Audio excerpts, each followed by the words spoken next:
In this video, I'm going to show you how to make this with an Arduino, some LEDs, and only 4 wires. To make this simple circuit, I will use a method called Charlieplexing. This is just a way to simplify an LED circuit by taking advantage of the fact that current will only flow one direction through an LED. Using Charlieplexing, we can use much fewer wires in a circuit. Here is an internal view of one of the 4 LEDs I will be using. It has 3 colors, red, green, and blue, all connected to a black positive wire.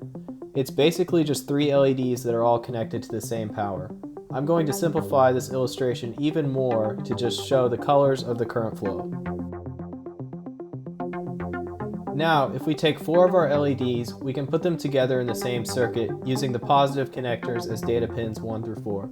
We link each arrow as a current path from one data pin to another. All paths must be unique for the LEDs to operate independently.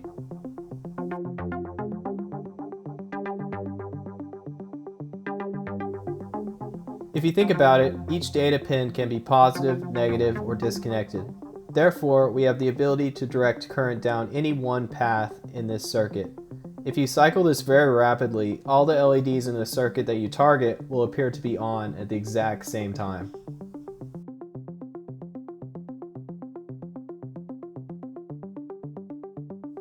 Using the diagram that we created, we can now visualize what the circuit will look like.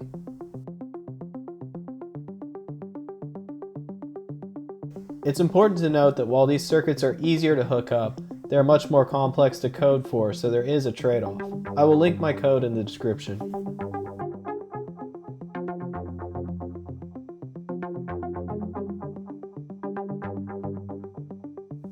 Here's what the circuit will look like.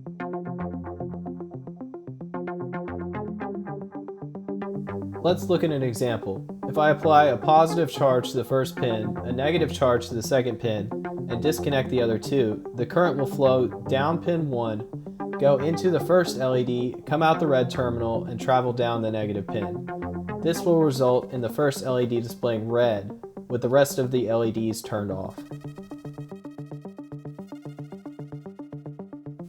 In this next example, we have current flowing from pin 4 to pin 2. As you can see, the current flows down pin 4, up to LED 4, out the green terminal, and down pin 2, resulting in LED 4 being green.